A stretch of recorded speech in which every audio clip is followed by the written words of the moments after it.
ഒക്കെ എന്നോട് പറയായിരുന്നു. അവനെ കൊന്നിട്ട് ഞാൻ ജയിലിൽ പോയതായിരുന്നു, എൻ്റെ കൊച്ചിനെ കൊല്ലേണ്ട കാര്യം ഉണ്ടായില്ല. നിരന്തരം ചുംബിക്കുകയും തലോടുകയും വാത്സല്യം കാണിക്കുകയും ചെയ്യുന്ന കൊച്ചച്ഛൻ രാത്രിയിൽ ചെയ്തുകൊണ്ടിരിക്കുന്നതും അത്തരത്തിലുള്ള കാര്യങ്ങൾ തന്നെയാണെന്നാണ് പാവം വിചാരിച്ചത്. ഇത് മറ്റൊരു തരത്തിലാണെന്നുള്ള കാര്യം മനസ്സിലാക്കുവാനുള്ള വിവരം പോലുമില്ലല്ലോ അവൾക്ക്. കൂട്ടുകുടുംബമായി ജീവിക്കുന്നത് മുതലെടുക്കുകയായിരുന്നു ഇയാൾ. സ്വന്തം അച്ഛനോ മറ്റു കുടുംബാംഗങ്ങൾക്കോ ഇല്ലാത്ത വികാരമായിരുന്നു ഇയാൾക്ക് ആ വേളയിലുണ്ടായിരുന്നത്. കുയഞ്ഞ് തളർന്ന് വീകാം തരത്തിൽ വിഷമം അഭിനയിച്ച ഇയാളുടെ ഉള്ളിൽ അപ്പോഴും താൻ പിടിക്കപ്പെടുമോ എന്നുള്ള വേവലാതിയായിരുന്നു. കാരണം കല്യാണി 20 മണിക്കൂറിന് മുമ്പ് വരെ തന്നെ ഇയാളിൽ നിന്നും അത്തരം കാര്യങ്ങൾ ഏറ്റുവാങ്ങിയിരുന്നു. അവൾക്കിത് എന്നോട് പറഞ്ഞാൽ മതിയായിരുന്നു എന്നാണ് കല്യാണിയുടെ അച്ഛൻ പറഞ്ഞത്. അവനെ കൊന്ന് ഞാൻ ജയിലിൽ പോയേനെ എന്ന്. എനിക്ക് എൻ്റെ ഭാര്യ വീട്ടുകാരോടും പിന്നീട് ഭാര്യയോടുമെല്ലാം വളരെ വെറുപ്പുണ്ടായിരുന്നു. പക്ഷേ എനിക്കിപ്പോൾ ഞാൻ ഏറ്റവും കൂടുതൽ വെറുക്കുന്നത് എൻ്റെ അനുജനെ തന്നെയാണ്. വലിയ പ്രയാസം തന്നെയാണ് ഈ കല്യാണിയുടെ അച്ഛൻ ഇപ്പോൾ നേരിട്ടുകൊണ്ടിരിക്കുന്നത്. എങ്ങനെയെന്നാൽ ഭാര്യ ഇത്തരത്തിലായി ജയിലിൽ, പൊന്നുമകളെയും നഷ്ടപ്പെട്ടു.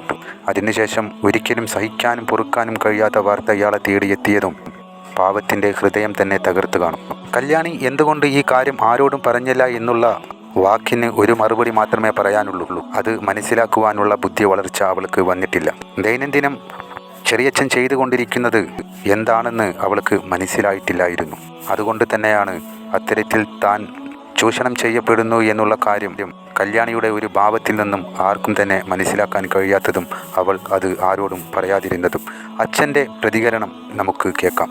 അപ്പോൾ തലേദിവസം പോയപ്പോൾ അവൻ്റെ മൊബൈലും മേടിച്ച് വെച്ചായിരുന്നു. അപ്പോൾ ഞാൻ ചോദിച്ചത് എന്താണെന്ന് വെച്ചപ്പോൾ അവൻ്റെ ഫോണിൽ ഒരു കോൾ മിസ്സിംഗ് ഉണ്ട്, അത് കാരണം വെച്ചേക്കണം, രാവിലെ വരുമ്പോൾ തന്നേക്കാന്ന് പറഞ്ഞു. കോൾ മിസ്സിംഗ് ഉണ്ടെന്ന് വെച്ചാൽ അതെങ്ങനെയാണെന്ന് എനിക്കറിയില്ല. അങ്ങനെയാണ് ഞാൻ അറിഞ്ഞത്. സന്ധ്യ അവന് ഫോൺ ചെയ്തിരുന്നോ? ഇല്ല, സന്ധ്യയിൽ ഫോണൊന്നുമില്ല. അവളുടെ ഫോൺ അങ്ങനെ ഒന്നുമില്ല. അവളുടെ സ്വഭാവം വെച്ച് ചെറിയ എന്തെങ്കിലും കാര്യം കൊണ്ട് പൊട്ടിത്തെറിക്കുന്നല്ലാതെ വേറൊരു വിഷയമായിട്ട് എനിക്ക് തോന്നിയില്ല. ഈ പൊട്ടിത്തെറി എന്ന് പറയുമ്പോൾ അത് മാത്രമേ ഒരു വിഷയമുള്ളൂ. അത് ചെറിയ കേസ് മതി. അവൾ പെട്ടെന്ന് വരുന്നുണ്ടാവും ആളെ.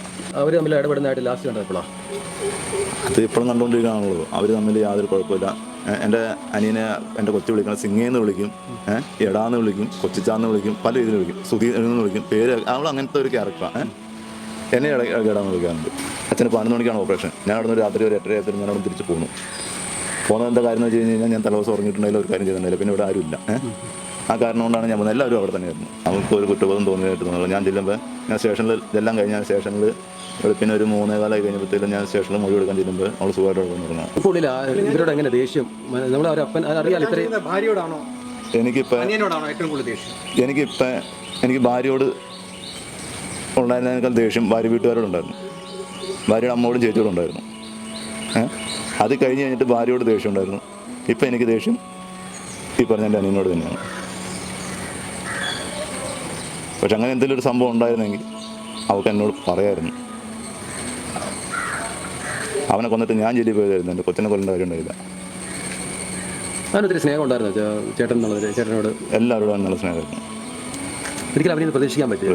പക്ഷേ ഇപ്പം നമ്മുടെ ഇപ്പം അദ്ദേഹം പറഞ്ഞില്ലേ, അദ്ദേഹം പറയുന്നുണ്ടായിരുന്നു ഇവൻ ഈ കുഞ്ഞ് മരിച്ചു എന്നറിഞ്ഞ് അവിടെ പോകുമ്പോൾ ഇവൻ എങ്ങനെ പിടിച്ചു നിൽക്കുമെന്നായി.